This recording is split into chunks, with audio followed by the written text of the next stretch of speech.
Hello everyone, I'm Bradley Sward and this is my solution to day 4 of the 2025 Advent of Code festivities. I have both parts solved here.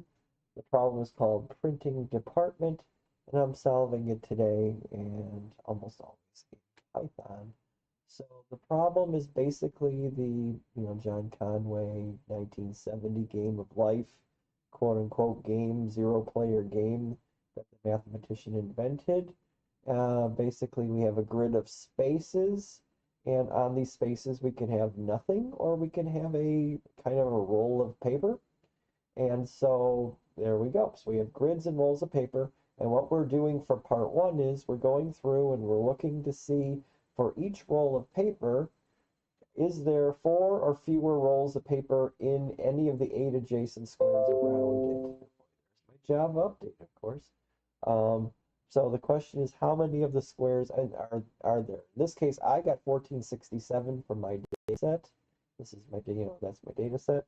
And then in this example here, 13 of them are because for basically any square that is a dot, you don't analyze, but any square that has the ampersand, you look around to see how many ampersands are around it.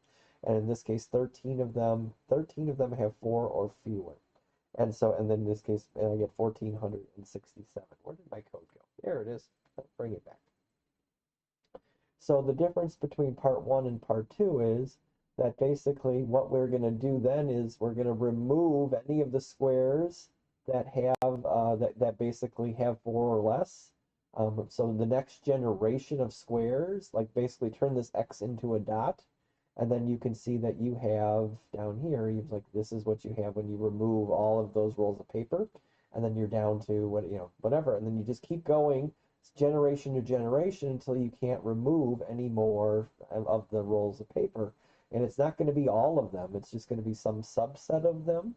And so like in this case, when you get to this generation, no matter what I do after this, it's going to always look this way. And so the question is, when I get to that situation, how many rolls of paper have been removed?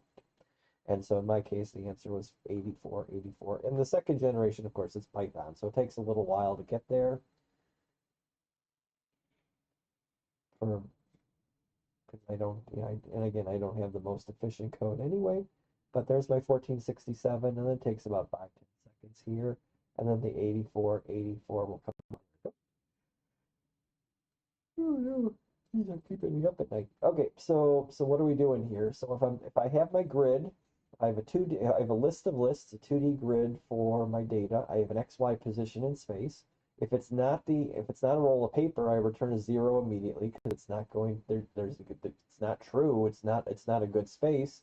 Otherwise, I look at all of the 8 adjacent spaces and I get my offsets and I make sure that that number for the X and Y values are still on the grid itself and not, off to the left, right, up, above, and below. It's in the actual grid. And then if it also is a ampersand, then we're going to keep going. We go through all 8 of them, and if 4 or sorry, if 0, 1, 2, or 3 of them are found, then we return a 1 because that is a roll of paper that can be removed from the grid. Otherwise, we return a 0. So it's real easy to get the data this time. We just go line by line and turn each line into a list. So we have a list of lists, a 2D dimension, a 2D way of looking at things.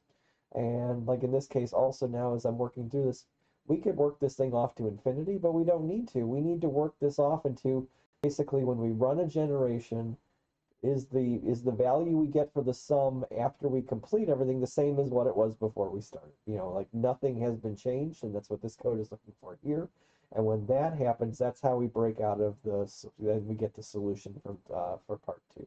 But otherwise, we go through and we generate the grid for the next generation by looking, like as we talked about, look at every square in the current generation and see what we do with it. If it is a dot, we leave it a dot. And if it is an ampersand, that's the else part here, then we check to see if we're going to leave it as an ampersand or if we're going to turn it into a dot. And that's what we keep summing and summing and summing until, again, eventually, once we go through this and we create the next generation, we look to see has anything changed. And if it hasn't, we're done.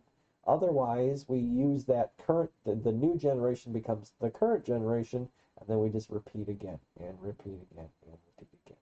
So basically, that is everything you need to know to get the job done for this problem. So it was a fun one.